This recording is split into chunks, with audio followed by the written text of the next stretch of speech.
प्रखंड के चंदनकियारी पूर्वी पंचायत अंतर्गत नीचे बाजार निवासी आनंद दत्ता के घर मंगलवार को हुई तेज आंधी पानी से घर का मलबा ढहने से नीचे रखे सामान क्षतिग्रस्त हो गए व नीचे रह रहे परिवार की जान बाल बाल बच गई।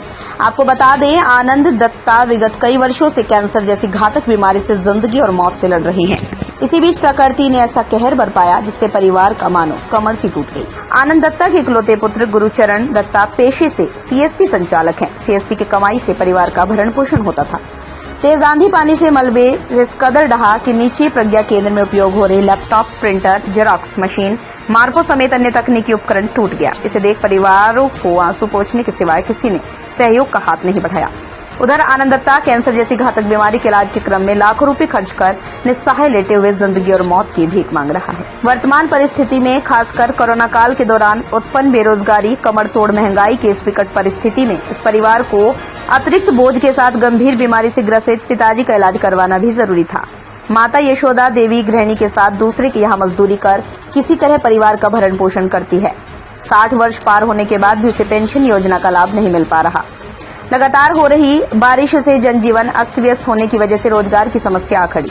इस परिवार पर ऊपर से दोहरी मार झेलने को विवश परिवार के सामने कई घर टूटी और कई टूटने के कगार पर हैं। अचानक हुए आंधी पानी से धड़ाम से गिरा आनंद दत्ता के घर का एक हिस्सा भी गिर पड़ा। आनंद फानंद में ग्रामीणों के सहयोग से किसी तरह अल्बेस्टर को हटाया गया।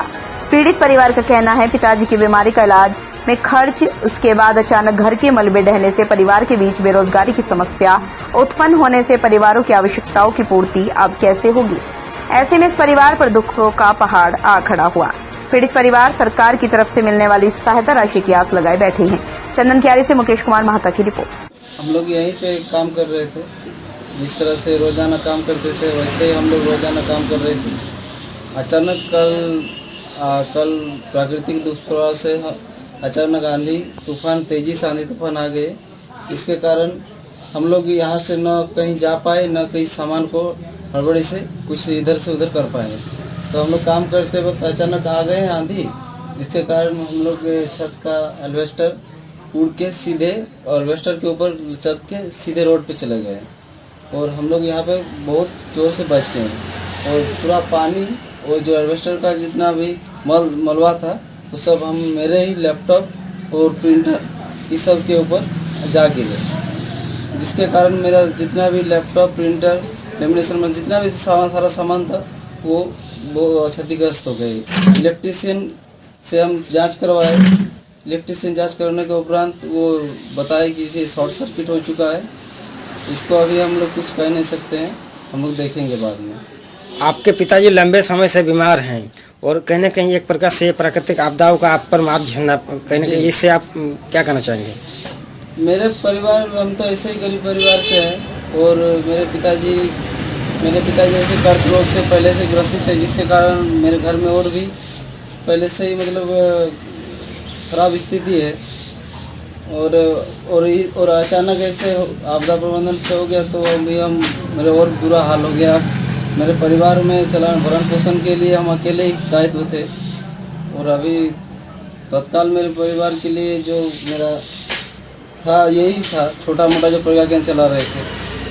और अभी मेरे परिवार के भरण पोषण के लिए अभी मेरा कोई रास्ता नहीं है। इस दुख की विपदा में आप प्रशासन से क्या अपील करना चाहेंगे? हम प्रशासन से यही करना चाहते हैं कि अगर सरकार के द्वारा अगर कुछ राशि अनुदान के रूप में अगर मिल जाए तो हम अपना रोटी रोजगार चलाएंगे, जिसके कारण हम पिताजी का इलाज सुचारू रूप से कर पाएंगे और अपने परिवार का भरण पोषण कर पाएंगे। आर्थिक रूप में ये यहाँ कितना क्षति पहुँचा? आर्थिक रूप में छत का एल्वेस्टर टूटा है और लैपटॉप और 2 प्रिंटर था, लेमिनेशन मशीन था, 2 पंखा था और कुछ कागजात था, वो जो जरूरी कागजात था वो भी मेरा क्षति मतलब पहुँचा।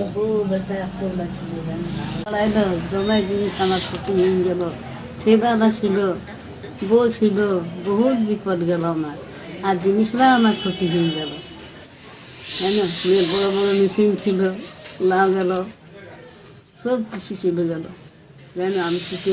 खाए रोशनदान निर्माण का भरोसा। लाल स्टील TMT बार्स, हर निर्माण के लिए उपयोग। लाल स्टील TMT बार्स, रिश्ता मजबूती